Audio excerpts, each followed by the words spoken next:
is our very own. We have Jagenda Semakula. Good morning, Jagenda. Well, thank you so much. Good morning, Ruben. I beg your pardon. Good morning, Chirabo, and good morning, everyone. I know why Jagenda said Ruben. I can guess probably because of the generation. They are from the generation that at least was able to taste the glitters of the means and the voted as well. So you the Chirabos who came with the NRC, NRA, couldn't see the pronouncers. And now also that I've mentioned the DP, so that memory. Absolutely. So when back in their days, boss, remember so excuse now, this starts from 1968 onwards. But which is classical. Which is classical in a bad way, of course. And of course, the usual suspect, Felix Munda. Now, Jagenda, I'll begin with you. When we talk about Democratic Party, it's one of our traditional parties that we have. And one thing that comes out here is an agreement of cooperation. Not a merger, not a coalition. And this, no matter how let us try to explain and tell people that, no, we did not merge, we did not cross over. We came up with an agreement that is clear, that has terms and conditions, and after it is clear up to 2026. Thereafter, we don't know. What do you make of this? Well, thank you very much. You see, to understand these things, you also need to look at what happens elsewhere. People have always talked about the African National, the ANC, the ANC in South Africa, the Chama Cha Mapinduzi in Tanzania, the CPC in China. Of course, CPC, that's a different world, and of course, other things. But when you look at the ANC in South Africa and how it starts or how it started, the ANC started as a South African National Congress. I think it was National something Congress. The ANC before it formed into, or it transformed into the African National Congress. And the founder members of the ANC, lawyers like Pixley, Ishaka Seme, and several others that people do not even mention, or people do not even talk about, they formed what is South Africa today. They birthed their constitution, they birthed the Bill of Rights, they birthed many of the things. It's the African National Congress today. Now, when it comes to Uganda, you need to go back into our history and examine how these political parties came into being. Now, the first blunder that we had was we formed not for national interests, but we formed for specific interests. We are Baganda Catholics, we are Baganda Anglicans, we are this or that. And I think that's where the crux of the problem starts. So when you look at the Democratic Party, of course you need to get back to where it started. When you study the man you call the father of cooperatives in this country, Ignatius Kamba-Komisarus, with his UNC and how it forms and it comes. Then, of course, coming the political history of Uganda, the alliances that we had of Kabaka Yekali, UPC, etc., at where it is now. People are looking at the present-day Mao, comparing him, all these others who were here before, the Bentuanukas, and etc. But you see, we are Ugandans and we have a problem with ourselves. Recently, in Kenya, when they had the vote election in 2002, and they had that very big government of Mwai Kibaki and Raila Odinga as Prime Minister, they went into getting a new constitution. And if people study or people follow happenings, when we are getting that constitution that they promulgated in August 2010, they tried it out. They were supposed to have had an election in 2012, but had issues, and they postponed the election to 2013 because they wanted to have a semester exercise. They were trying out their very first constitution. They went into that. Now they had an election in 2013. After the 2013 election, which of course brought Chibati, I beg your pardon, Kenyatta, his first term, and Ruto. They come into the second election. Now this constitution makes a second election under the IEBC. After that election, they went to court. The first election they went to court before Justice William Mutungi. And Justice Mutungi said, well, he dismissed the case. They come back to the constitution and get another election, and they go back to court again. Justice Maraga says, we need to redo the election, and they did it. In 2018, something very big happened, which is actually forming Kenya today. The handshake at Harambee of Raila Odinga and Muigai Kenyatta.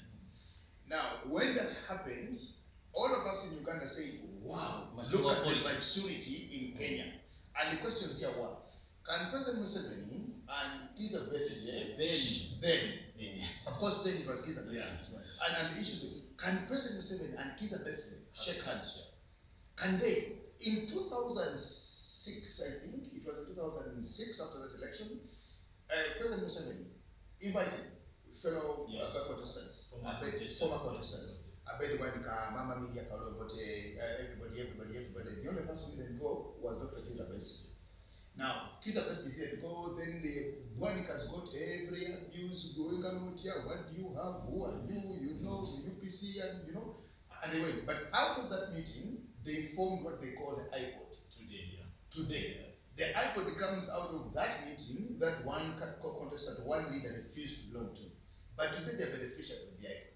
Now, there's also something called the National Consultative Forum. The National Consultative Forum is a legal thing.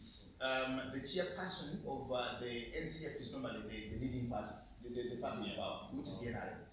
The vice chairperson of the National Consultative Forum is always the second biggest party in parliament.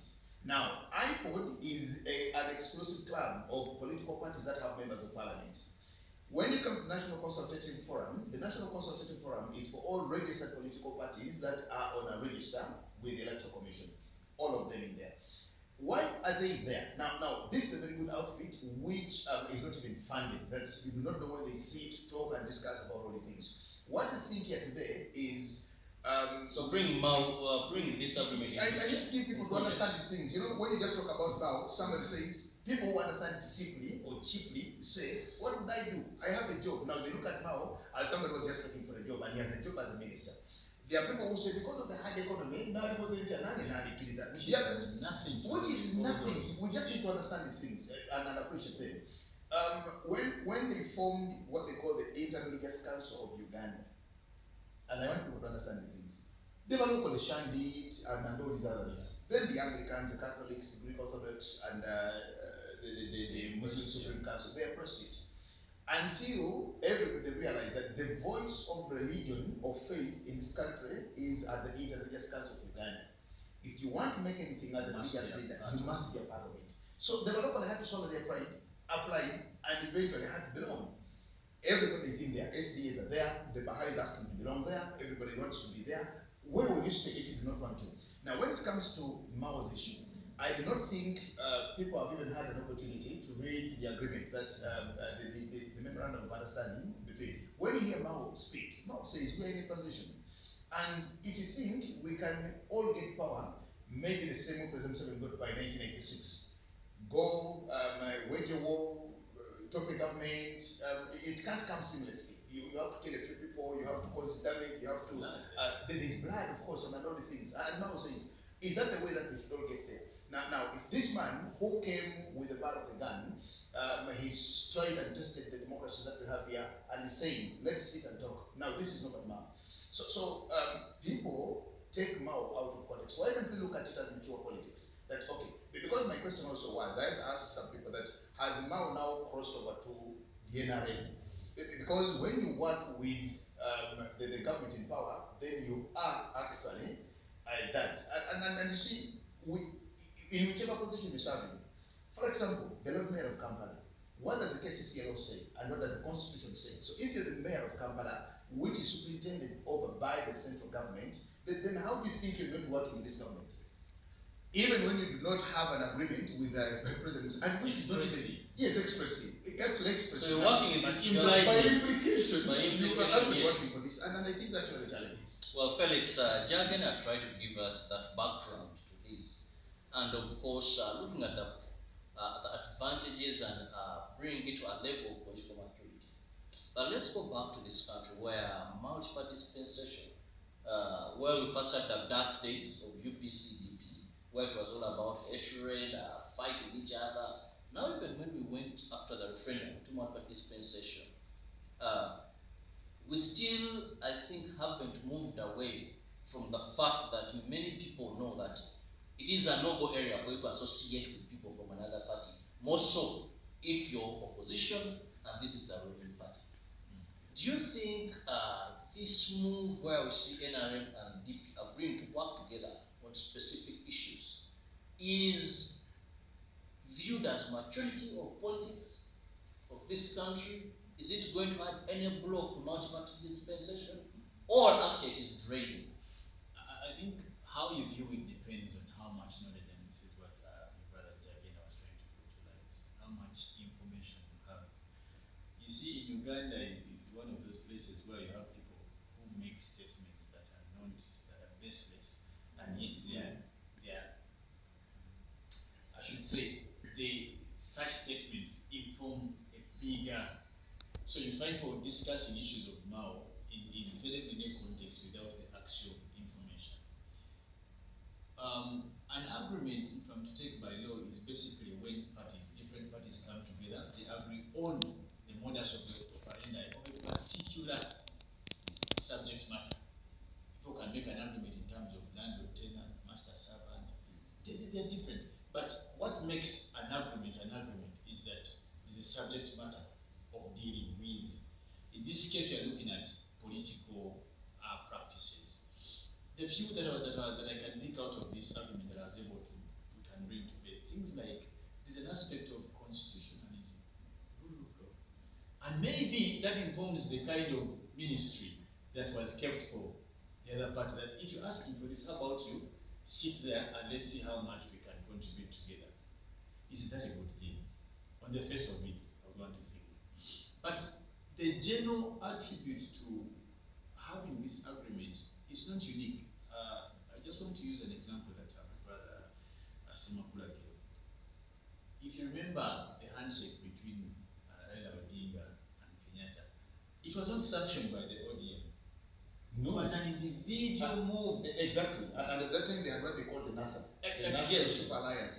He did not consult with Kalonzo Musyoka, Musalia Mudavadi, and but it is only today that those who are celebrating the handshake. And I remember when these people of NASA were asking Raila, how could you do this? The man only asked them one question: do you believe in me as your leader? Exactly. And that is all it took. It didn't take for him to call for a NEC. Why did Mao consult the NEC? They said, they what?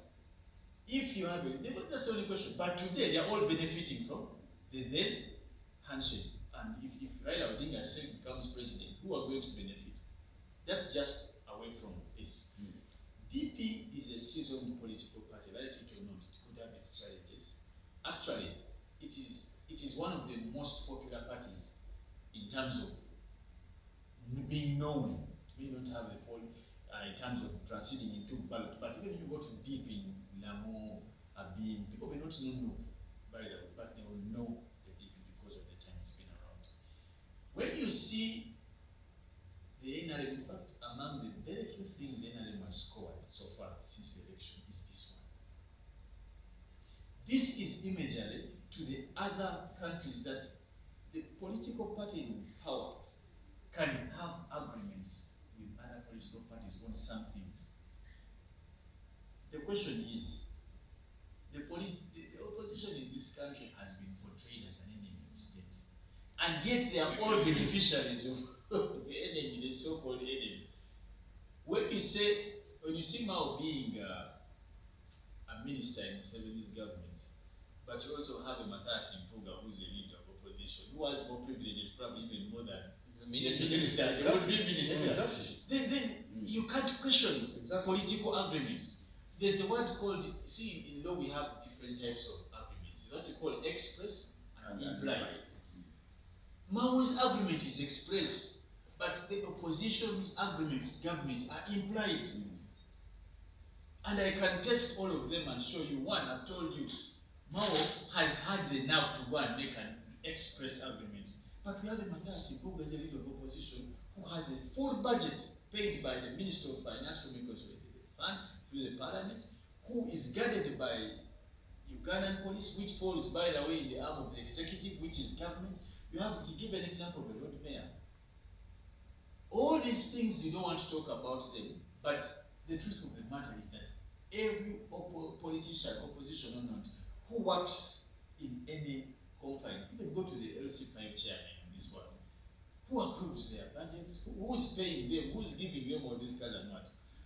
The only thing we must learn from this that did happen between the Honorable Norbert Mao and His Excellency the President is that we must learn to disagree gently. And that's what people don't want. That's what people don't want to see. Because it doesn't serve their intention to maintain relevance. Unless you're saying that, and just as I conclude, Robert, because we have been used to the politics of attack the city, burn tires, attack Destructive politics. Destructive, you may call it that. Because that's the politics people want us to As see. a politicking style. Now, people don't want it. Look at iPod. iPod was formed for the best intentions. People are benefiting, they don't want to contribute. Look at issues. You see, so we must have the bitter thought of discussing things deeper than the prima facie picture. Well, Jagana, this brings me to strengthening political parties in this country. This, to an intellectual level, could be seen the way of viewing it. But we want to go back to strengthening or having a strong opposition in this country. UPC may not have formalized any agreement with NRM, but all is clear. When we look at, you have a wife to a party president, a corporation, but people will tell you that over time, the time UPC has been in bed or closer to NRM, it has had an impact on the party.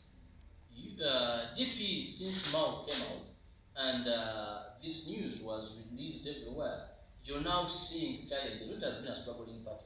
It had some issues. But now you find that it's becoming more of everyone wants now to be the leader now.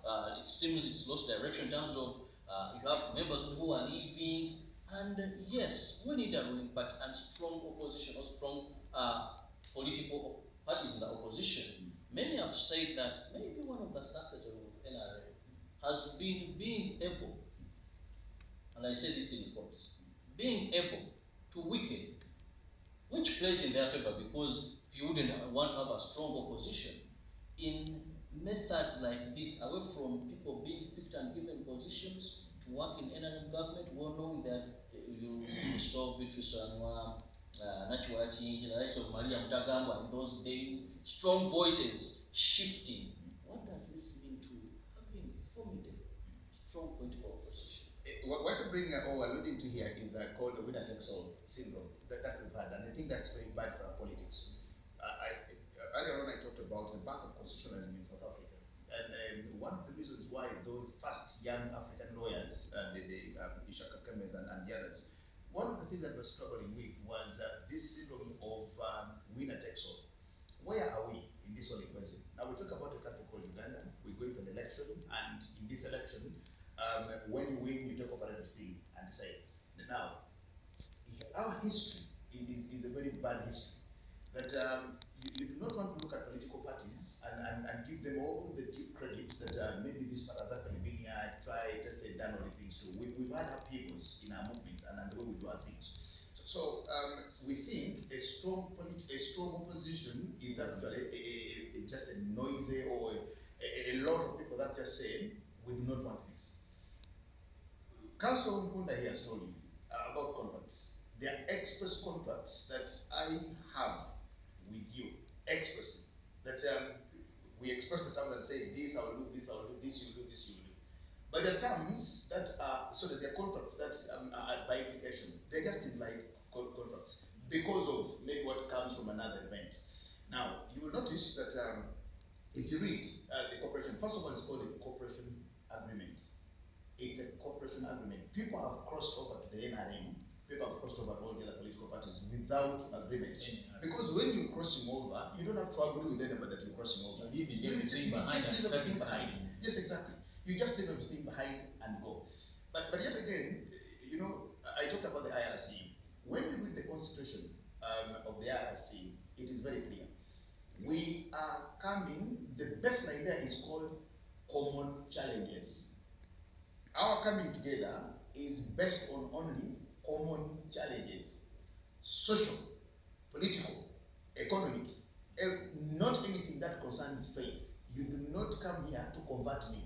It's actually very clear in bold in their constitution. There is no conversion. Don't come here and preach to me about how Jesus is the Lord and how Jesus is the Son of God and all this.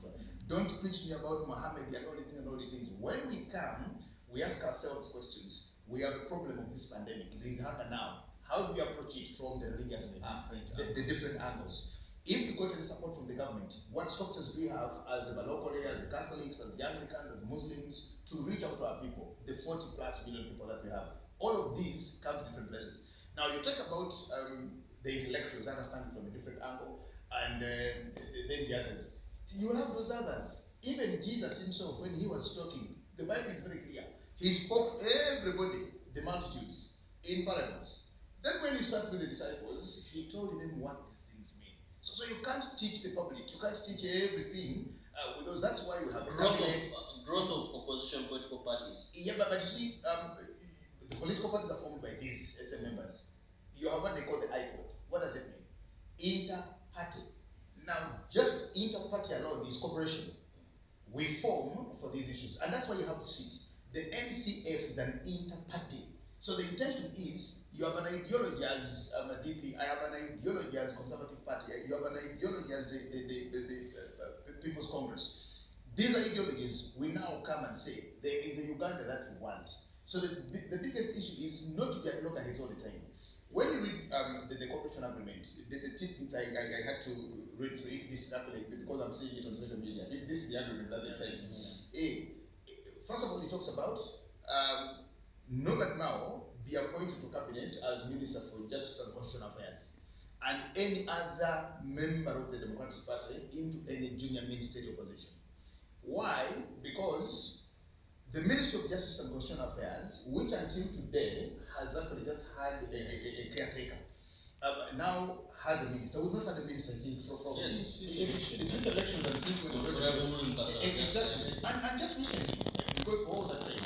Now, the Minister of Justice and Constitutional Affairs is Norbert Mao. Now, let me tell you, one common thing that we all agree, Mao's foes and Mao's friends all agree that Mao is an intelligent man. Nothing has changed overnight because Mao has actually been given. Consistent. He's very consistent and he's intelligent, so nobody doubts Mao's intellectual capacity to manage and handle issues. We've talked about the national dialogue. You remember Justice Ogola's leadership forum, the Elders Forum. One of the things that they were mooting was a national dialogue. Why do we need a national dialogue? It's because we accept there are issues that we need to sit together from different angles, get consensus, talk over them, talk about them, and say this is the Uganda that we envision, and this is the Uganda that we want. Now, Norbert Mao, who has been very vocal, advocating for that, is now supposed to chair constitutionalism and national cohesion. Why would they keep, if you were a supporter of national dialogue, if you were saying, now, Yoram Mao has been given the mantle, he's been given the baton, he's been given, he's the anchor person in there to actually say, now let's, because what is being a Minister of Justice and Constitutional Affairs? Is he going to appoint judges? Is he just going to do, but there's a specific assignment that he has to go, that he has to fulfill. And one of those is the national dialogue. Now tell me, is it Impoga, the leader of opposition, who does not want the national dialogue? Is it any shadow cabinet minister who does not want national dialogue? This is where I want to bring in Felix. When the agenda looks at issues of national dialogue, of course we've always talked about even a reconciliation committee. We ask ourselves, who is going to reconcile with who and all this. Now, how do we differentiate politics and national interest? Because I think this is where most of the times we have issues. That even when you find a good program as parish development, an honorable member of parliament will attend a workshop and they will give them all the right information.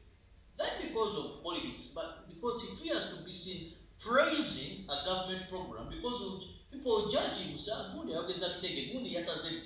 so how do we gauge the gap? Because what is happening in this agreement, we are saying we have our political parties, but we have national issues of national interest. Let's put our political parties aside. Let's come for national interest. Where do we draw the lines? Where we see speaking good of this means you prosper. I don't know if I asked you expressly, my brother, do you know what made Nelson Mandela hero? Nationalist. It wasn't about. You see, you must draw a line. There's a point where we must politics. And all of us are political animals. points where politics cannot be the choice we have to take. What made Nelson Mandela stand out? ANC had very many people by the way, as you'll see, and Mandela, by the way, was not among even. No, he was not. No, but his courage to make a valid decision at the right time. Both of you, even myself, believe in the Bible, and the Bible talks about times and seasons. You must be alive, not to miss a season and the time for you to benefit out of the process. Now, when you talk about politics and national interest, the likes of Mandela had to take a bitter pill against him to get us not proceed with this defiance thing. He was bashed at that point. He was a traitor. All the names they are calling Mao now probably multiply. Now you told us we are losing, we're not already. And his decision, which was looked as being a traitor then, had very great impact thereafter. I'm not saying Mao was the Nelson Mandela of Uganda. But the question is, what do we want as Ugandans?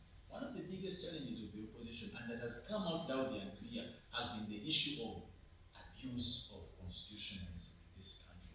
When they go to high court, that's what they all talk about. They are arresting people, they are beating people. Unconstitutional rule of law, the Honorable Elias Lukwago at one point was nicknamed rule of law. You know? But what is rule of law? Rule of law is simply abuse of constitutionalism, because from it emanates all sorts of legalese and practices under the law. Now, when you talk about the existence of an opposition member in charge of constitutionalism and justice, shouldn't you be joining the party? Because it means that when you sit in your meeting as opposition, you have the right person to ask. When these, what they call failed amendments come to parliament, there is someone who can block them, assuming. Don't you? It would be very, very sad. In fact, it would be laughable if the Honorable Norbert Mao was given to be the Minister of Gender and Labor and Social Development. It would be laughable. Because for what? What's the interest of opposition in gender and social development? Or Minister of Veteran Affairs. But exactly, the position was well picked. You're in charge of constitutionalism. It means you are you consulted in terms of issues of who is appointed as justice, the Judicial Service Commission. You are probably an ex-official to many committees that touch the word justice and constitutionalism. Is not a good thing? Because when you review, even on parliamentary Hansards, how they always, everything that happens to the opposition in this country allegedly is unconstitutional. Now you have more of the opposition to put right. I think in the wisdom of His Excellency, probably that's why they chose that particular. And by the way, to inform Ugandans, the discussion of having this agreement is not a unique emanation of DP. It has been a recommendation by the Interreligious Council that how about we have a dialogue, sort of a comparison. They've always refused a winner-take-all situation. Even IPOD, by the way, has discussed this, and the problem is that some people are shy in IPOD, so they can't have this discussion. This discussion is not a yesterday discussion. No wonder this position has been kept for this long. They have been talks. Now, Felix, at this point, sorry to interject, I want to ask you, rightly you said, we move away from the winner takes it all. We've had a number of people that have worked under the NRM government from the opposition. We've had Honorable Nachwala Chinji, Maria Mutagamba, one today, I don't know if the Honorable Betty Amobi goes, if she's NRM or she's still. She has not said that. She has not said that. I want to have my record very much. Yes, so, yeah. So, and many people. And many Jagina people. talks about UPC, there's a different glow in his face. You see, I usually tell him He's the only living. he's proud of his work. But anyway, what we could say is that have we seen these people of any impact? Because one would say these are people who have been criticizing government. Now they have been given the steering wheel to some level. we had the likes of Agra Ward, very outspoken, very smart, I must. Have we seen anything that we can look up to and say, because of their inclusion, we've had these tremendous reforms, we've had them solidly pushed, how have they been engulfed into what they have been doing? The answer is simple. None of them went to this with Exactly. an express Exactly. agreement. Exactly. Modus operandi. Exactly. None of them. Exactly. And you see, if the judgment, if the yardstick is being vocal like every award, now who doubts that nobody now cannot afford to be vocal, if that's what the judgment is. And secondly, this is a very unique situation.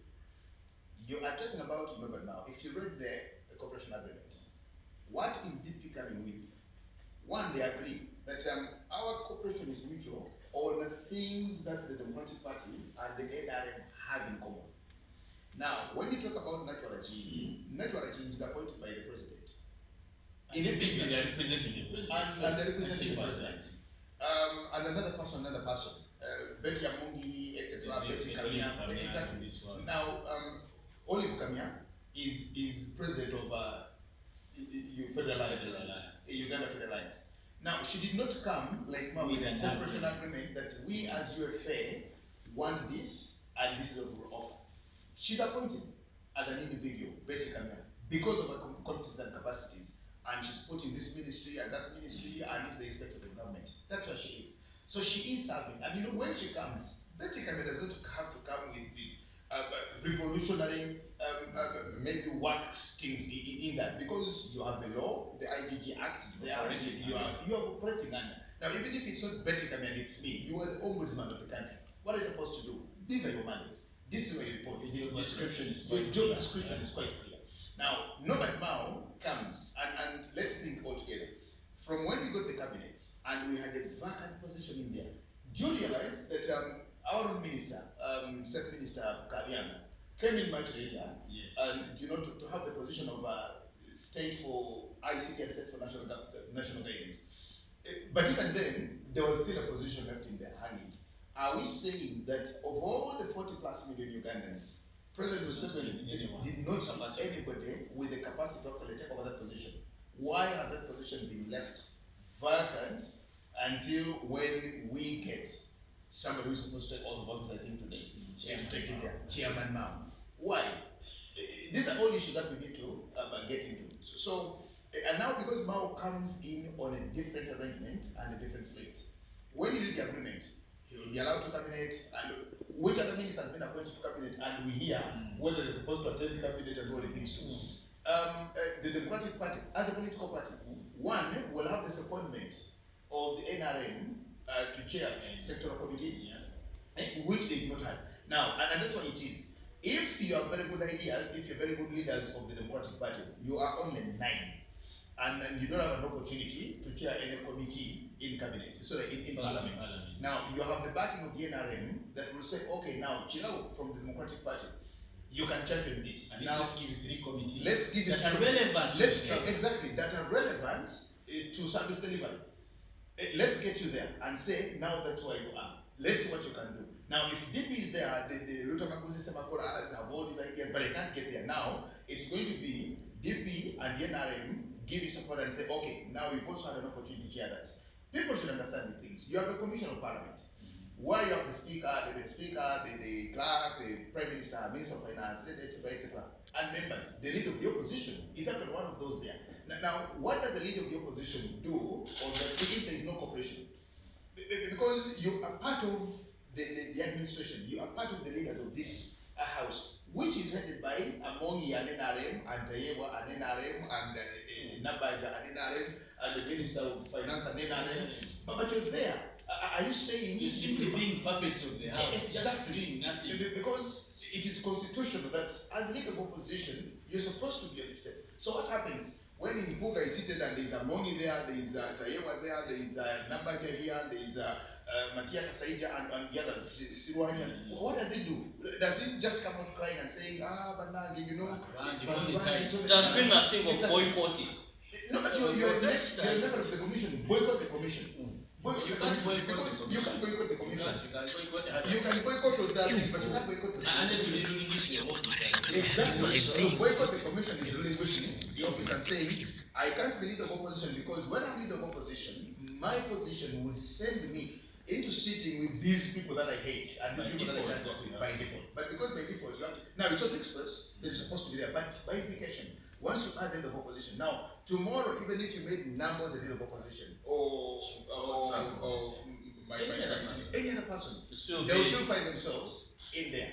And so these are some of the things that we need to appreciate and understand. So Mao should not be vulgarized, and I think the corporation should not be looked at a sellout or all the things. We are only just being simplistic.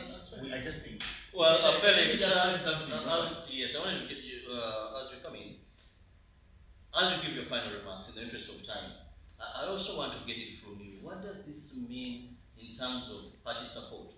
The side of the Democratic Party, the side of NRM, because one would look at it like one political analyst, actually, over the weekend, as I said, one political analyst who said, one of the areas that NRM is targeting is the northern, and the demise of one of their stronghold now comes in Chairman Mao, who is really a person who one would say is steady on ground. Then also another junior was appointed to come from the same region. So what does this mean in terms of both party support? Well, it could work in that favor, but I don't think by the time they didn't choose the minister, as I said earlier, this has been a gap bill before the date, and as a matter of fact, so I don't think it's. But of course, it could be, it could have an iota of truth in it because of regional politics and balance and all that.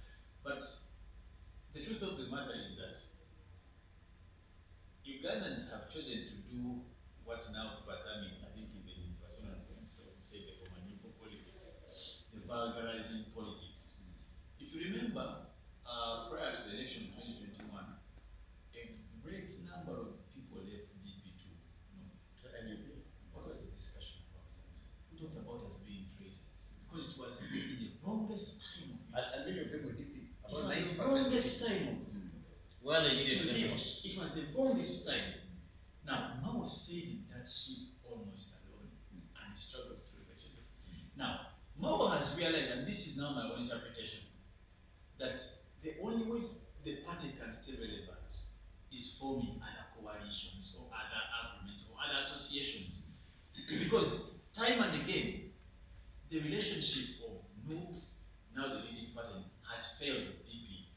At some point, they were you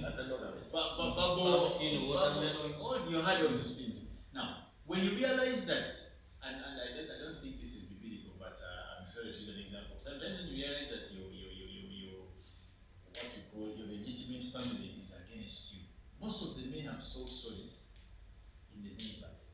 But the reason is because the head of the home, the would-be wife, biblical, church, and all this legitimate wife is a problem. Now, the best option of DP was to have a coalition or an agreement with the other opposition parties, but it has been a long time coming. It has been awaited. They have all these meetings. You remember?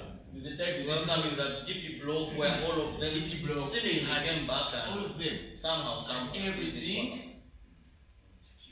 And so this at least that worked out and it has bearing fruit already. I think this may be a new transition of DP to take its position as one of the biggest parties. As Jagan has told you, they are exposed now to committees of parliament. They are exposed to ministerial point. parastatals and government. Absolutely. You're looking at parastatals, corporations. Exactly. They have now a seat, and at the end of the day, all political parties want power. And two, finally, please. yes, Just a minute. I'm just adding on to what he says. Now, when you read the cooperation agreement, they will appoint them to parastatals, to these commissions, etc. And now, what about if they go to commissions like human rights, Yes. the Human Rights Commission? Now, you've castigated the NRM for all these human rights atrocities. Now, What can we do about it? exactly? Yeah, you're in What charge. about if you get in there and strategically, you actually say, we came in, we signed, and this is where we are. We said we will agree on certain positions, give us human rights. And now we have a DP person heading the Human Rights Commission. What happens? talk about all the others that are very strategic and see, because we now want to see. You can't say we will do this or that, but we do not have the power. Now you have an opportunity to come in. So to me, I think these are all things that we need to understand. And maybe finally, as I also conclude, out of the handshake at Harambee, we got the BBI. The BBI has not worked. They've had issues, and of course, court have thrown it out. But BBI, just the discussion of the BBI, helped calm the spirits of Kenyans, because we all had predicted a very bad situation after the failed re-election. Because the failed election was actually also boycotted. We had expected mayhem that would happen in Kenya also. But it has helped Kenyatta to sail through, and his term is just in another 1 2 weeks, and then he will be ending his term. So it has helped them to get there. So when we talk about transition, people, and I think the people who should be angered most should be NRM. Absolutely. I don't expect it should have the NRM to be angered that the Iron Party is now again in talks with another political party. It should be NRM. Well, I want to thank you so much, Jagena and Felix, and of course our viewers. Thank you so very much for your time.